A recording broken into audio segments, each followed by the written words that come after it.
তো গাইস আসসালামু আলাইকুম, সবাই কেমন আছেন? আশা করি সবাই ভালো আছেন। আলহামদুলিল্লাহ আমরা অনেক ভালো আছি।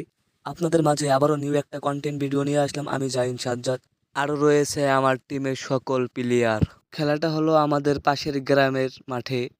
আমাদের পাশের গ্রামের খেলা যেহেতু, সেজন্য রওনা দিলাম হেঁটে হেঁটে। রওনা দেওয়ার সাথে সাথে আমাদের টিমের কোচ নির্জন মিয়া এখন আমাদের সাকিবকে প্র্যাকটিস করাইতেছে রাস্তায়। কোচে বলতেছে যে এইভাবে এইভাবে ছড়াইলে গোল হবে, পরামর্শ দিতেছে সাকিবকে। মাঠে পৌঁছানোর পর আমাদের পরে আর ভিডিও করা হয়নি। মাঠে কিছু ভিডিও করা হয়েছে খেলার সময়। ওদের মাঠটা অনেক ক্ষুদ্রাক্ষুদ্র ছিল, সেজন্য আমাদের পাসিং ভালোভাবে হইতেছিল না। তাদের মাঠ হিসাবে তাদের থেকেও আমরা অনেক ভালো খেলছি পাসিং। হাফ টাইমের আগে কোনো টিমেরই গোল হয়নি। হাবি নামার পরে কোনো টিমেরই গোল হয়নি। খেলা প্রায় শেষের দিকে ছিল। তার মধ্যে 30 সেকেন্ডের আগে আমার পায়ে একটি গোল হয়ে যায়। সেই গোলে উইন হই আমরা।